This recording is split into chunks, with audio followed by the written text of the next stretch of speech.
Now, I've never done this myself, but is this what cocaine feels like?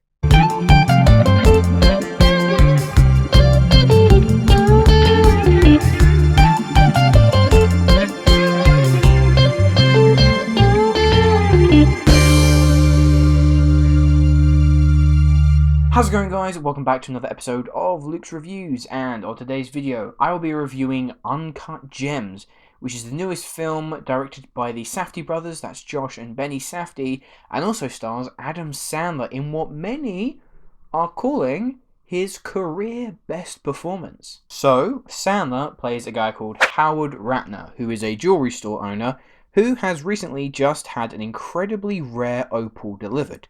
Howard is in desperate need to make a significant profit from said opal to stop his life from crumbling. He owes money to countless parties whilst also still trying to keep his marriage afloat amidst an affair, as well as dealing with a problematic gambling addiction. Now, I had pretty high expectations for Uncut Gems. I loved the Safdie brothers' previous work of Good Time, which was this really intense, fast-paced thriller starring Robert Pattinson, who is kind of on the run and looking to set his brother free. But just looking at the trailers for Uncut Gems and then hearing all the hype about it, I could kind of tell that this was going to be something really special. I love this movie.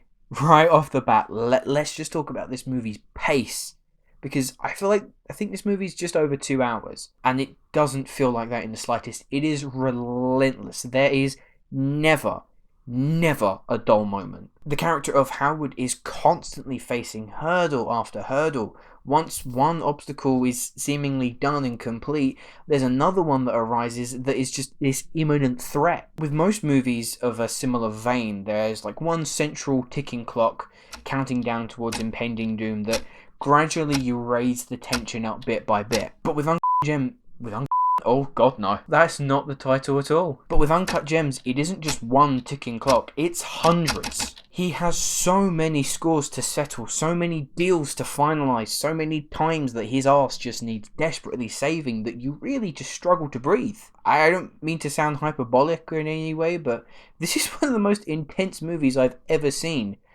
And realistically, this movie doesn't deal in like end of the world stakes, or it's not like a big blockbuster action film. This is very small, a personal character study almost, and yet it is so unbelievably intense. Every single second of this film, you are either on the edge of your seat, biting clean through your fingernails, or internally screaming for Howard to pull through. And that is a very tricky balance to kind of set, because at the end of the day, you still need this character to be likable, even though that Howard is making all of these bad decisions and that he is a liar and a cheat. You still need to be able to root for him no matter the circumstances. And thankfully, the casting of Adam Sandler as this almost underdog was a stroke of genius. Now, it's no lie that Adam Sandler has had a bit of a shoddy career. There are times when he wants to turn up and you get films like Happy Gilmore or a film like Punch Drunk Love. And then there are others that you can tell that his eye is only on the paycheck. But despite whether he's starring in Big Daddy or Grown Ups 27, I don't even know what they're on at this point, there is still something so endearing about him as a person that you kind of just want him to succeed at the end of the day. And in Uncut Gems, this is easily his best work. We get to see shades of Sandler that we have never experienced before. The dude is honestly such a good actor that I really hope he stops doing all the cheap and easy cash grabs and looks for projects that's going to test him as an actor for doing something different. He's at that stage in his career now where he doesn't need to be accepting the cheap and easy offers and doing like something like this, doing something exciting. Oh well, we tried.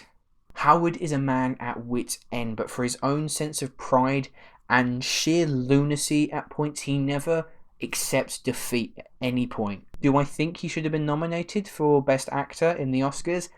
Personally, I feel like he just misses out. I wouldn't put him in my personal top 5, but I do think he comes very close. It is honestly a sensational performance. And he's also aided by an eclectic ensemble that keep this movie hurtling along. Julia Fox plays Sandler's mistress, and despite the obvious unfaithfulness, their chemistry is surprisingly sweet. Fox does a really good job in this film, considering I believe this is her feature acting debut, and manages to, in an unexpected way, become quite the heart and soul of this movie. Adele Dazeem, Idina Menzel stars as Sandler's wife, who is beginning to notice that things aren't all as they seem and unravel a few secrets about Howard's past and what he's currently up to, and I think she does a terrific job. I also want to shout out Kevin Garnett, who is in this film.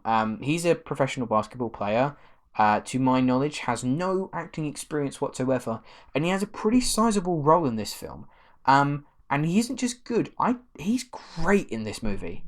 He's really something special. What else helps Uncut Gems feel like you're getting whiplash for 2 hours is that enigmatic direction by the Safdie brothers. This is a gritty film. It is not a pleasant watch at sometimes, and it feels like your nerves are being shredded every single second. But at the same time, its vibrancy and energy is what keeps you so invested.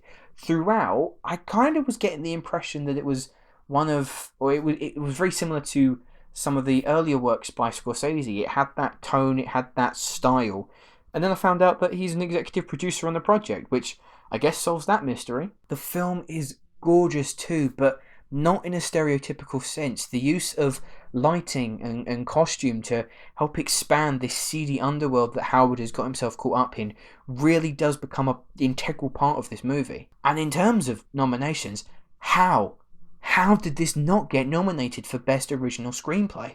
Firstly, the dialogue flies at you a million miles a minute, and it does initially begin to feel like you're being verbally attacked from every different corner, but you kind of adapt to it. It gives the film this chaotic feel, ramping up that intensity from the get-go, but also the fact that it is navigating its way through so many different plot threads, so many different ups and downs, different revelations, so many storylines all converging and flip-flopping around, and it does that seamlessly without it ever feeling too crowded or too sort of big for its own good is honestly, it's amazing. Look, the best way to describe Uncut Gems is strapping yourself to the bonnet of a supercar as you drive at the speed of light. This movie doesn't let up and keeps your attention and refuses to let it go long after the credits. The Sandman has never been better, and I can only hope more filmmakers see this and take a chance on him. As for the Safdie bros, honestly, they can make whatever they like, and I will be there no matter what. Overall, I'm going to give Uncut Gems a 9.5 out of 10. Anyway guys, those are my thoughts on Uncut Gems. Let me know what you thought of the film down in the comments below, as well as my question to you. Which actor who has kind of been out of the public eye, or maybe not been turning that many good performances in, who would you like to see making a real comeback to the limelight? Thanks for watching! Let me know what you thought of this film down in the comments below. If you have enjoyed this video, please hit that like button and subscribe to my channel if you haven't already. The links to all of my social media accounts are in the description below. Many thanks for watching guys, and I shall see you in the next video.